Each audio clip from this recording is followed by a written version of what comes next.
The H1B Guy here, and today, the H1B Guy news for the week ending September 16th, 2022. Today I'll cover initial H1B applications for fiscal year 2023 still pending, and is immigration reform in 2022 dead?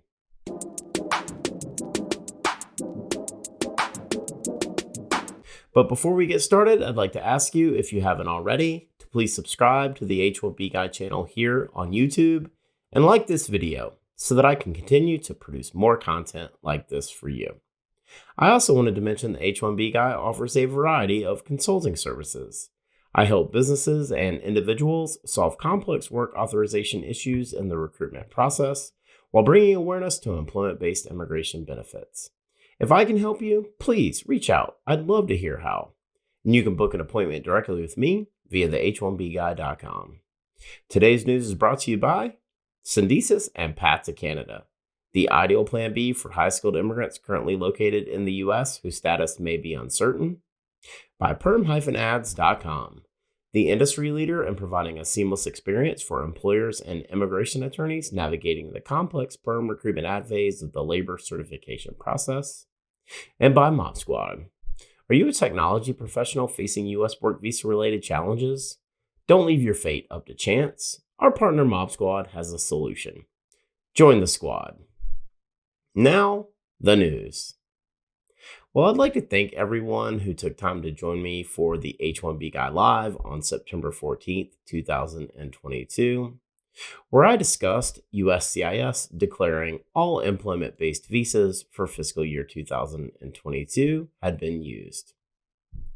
Back in August, during a few of the H1B Guy Live sessions, I speculated that all new H1B approval notices for fiscal year 2023 should be received by September 16th, which just so happens to be today.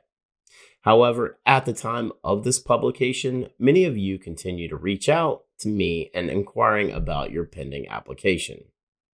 On April 25th, 2022, USCIS revealed that they had selected 127,600 registrations out of a record 483,927 registrations that they received for fiscal year 2023. USCIS subsequently allowed paper applications for those selected to be submitted for adjudication between April 1st and November 30th of 2022. So when USCIS on August 23rd announced that they had received a sufficient number of petitions to reach the congressionally mandated 85,000 annual allocation, it became evident that a second lottery would not be held. As I previously stated, by selecting 127,600 registrations for an available 85,000 H1B visas, USCIS was publicly stating that they were only anticipating an estimated 66% application rate. By selecting the historically high number of registrations and granting a 90-day application period, USCIS created an even bigger issue for themselves: too much time. If more than 85,000 initial H1B applications were received before the June 30th deadline, what would happen? What would be the process for determining the approval allocation? I'd love to believe that initial H1B applications would be processed on a first-come, first-served basis, but I've received no confirmation that this is the process that they're currently utilizing to adjudicate the remaining pending cases. I do believe that for those of you with pending initial H1B applications, you should have an update really soon.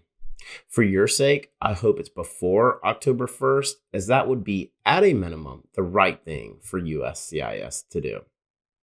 Many of the pending cases appear to be ones that were received by USCIS in June and were ultimately transferred based on the extensive backlog at the Vermont Service Center. For those of you with pending applications, please keep me posted. I'd love to hear your updates.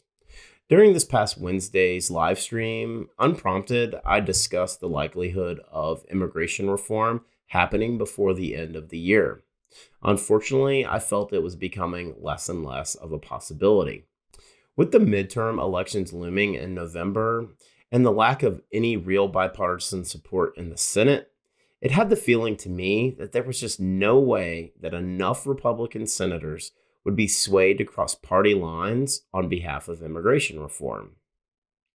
I felt that a smaller standalone immigration bill would have a better chance of passing than that of a larger comprehensive immigration reform bill, or even attempting to include pieces of immigration reform in various budget bills.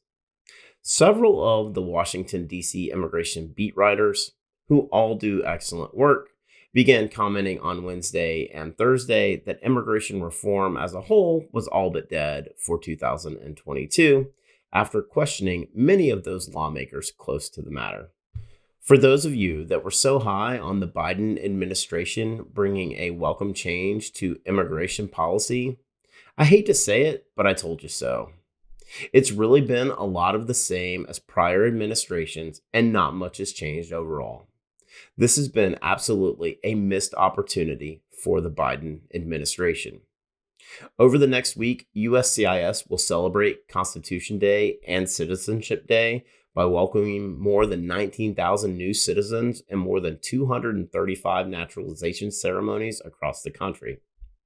In a USCIS press release on September 16th, USCIS Director Jadot stated, quote, "Since the beginning of the Biden-Harris administration, USCIS has been working tirelessly in communities to raise awareness about citizenship, consistent with our mission to uphold America's promise as a nation of welcome and possibility with fairness, integrity, and respect for all we serve."